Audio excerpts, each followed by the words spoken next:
Now, like I said, I'm constantly wanting to be a student and I want to learn, but I also want to teach you what I'm learning. I want to be a guide in this process.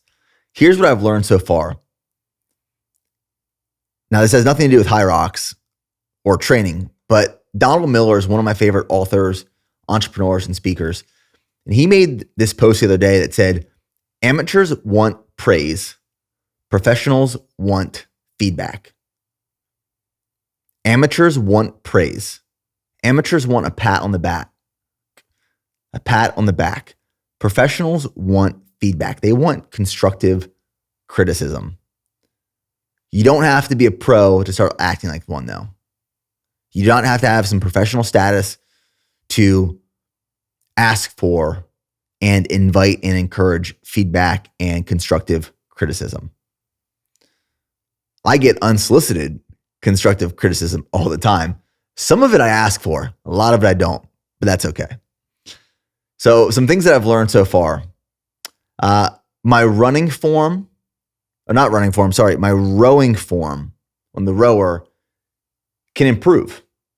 So one of the things is I've connected with a coach. She's coming out next week. She's going to help me with my rowing, and I'll make improvements and modifications to my rowing form to be more efficient, to be faster, to have a faster 500-meter split, because I know my rowing could improve.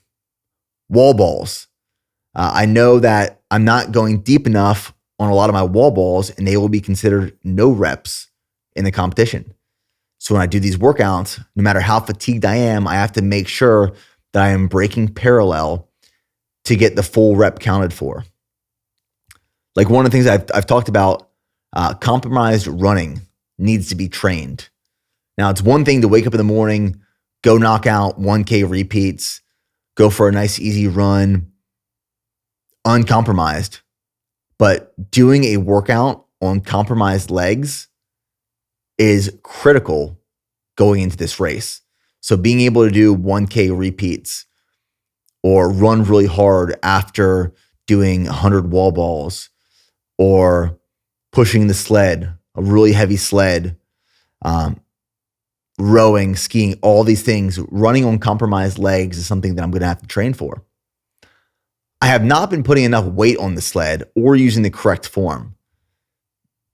So we have been putting like 200 pounds on the sled.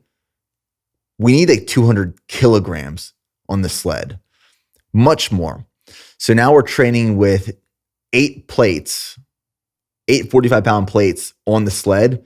And I've changed up my form so that I'm using more of my shoulder and arm to brace the arms of the sled, as opposed to using my hands and my arms fully extended.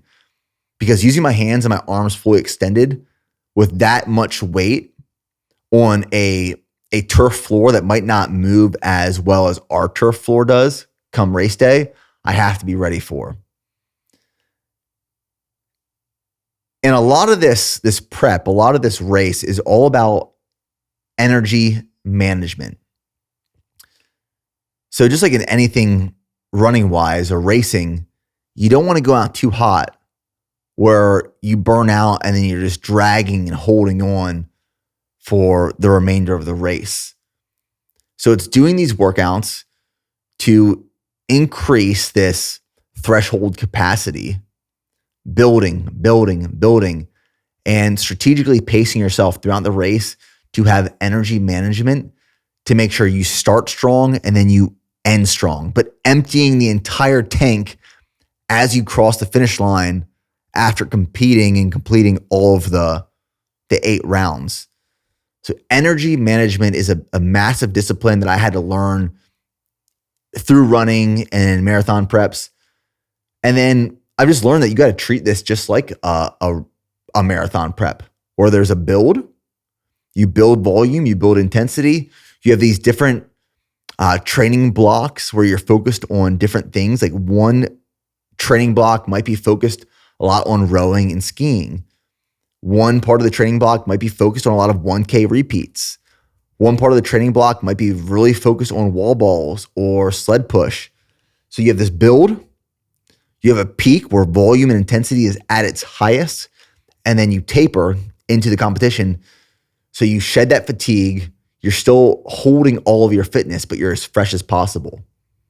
So I've always responded well to like a 10 to 12 day taper, maybe 14. I really don't like much more than 14 days, but say a 10 to 14 day taper. We'll see how I'm feeling when we get into November.